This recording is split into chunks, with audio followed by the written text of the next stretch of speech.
ઇસરો દ્વારા ભારતનું પ્રથમ સમાનવ અવકાશ મિશન એટલે કે અવકાશની અંદર માણસો જશે ભારતની ભૂમિ ઉપરથી પ્રથમ વખત એ ગગનયાન મિશન માટે એક મહત્વપૂર્ણ પરીક્ષણ કર્યું છે.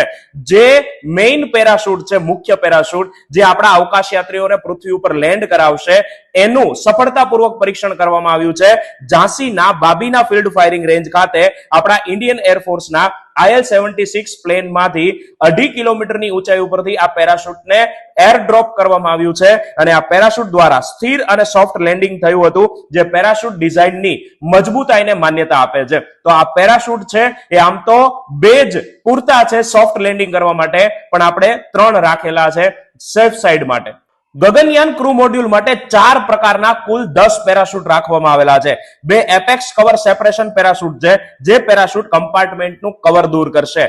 એના બાદ 2 ડ્રોગ પેરાશૂટ છે કે જે મોડ્યુલ્સને સ્થિર અને ધીમું કરે છે. અને પછી આ મેઇન પેરાશૂટ આવે છે કે જે સોફ્ટ લેન્ડિંગ માટે 2 પૂરતા છે, પણ 3 રાખવામાં આવેલા છે. ગગનયાન મિશનનો ધ્યેય શું છે? તો 3 અવકાશ યાત્રીઓના ક્રૂને લોઅર અર્થ ઓર્બિટ જે છે ત્યાં 400 કિલોમીટરની ઊંચાઈ ઉપર 3 દિવસની અવકાશ યાત્રા ઉપર મોકલવાનો અને ત્યાંથી સોફ્ટ લેન્ડિંગ કરીને પાછા પૃથ્વી ઉપર પરત લાવવાનો. આ મુખ્ય મિશન કે જે માણસો સાથે ઉપર જશે એ 2027 માં લક્ષ્યાંકિત કરવામાં આવેલું છે. તો આવી રસપ્રદ માહિતી માટે મારી ઇન્સ્ટા આઈડી ઓફિસર કરણને ફોલો કરી લો. જય હિન્દ, જય ભારત.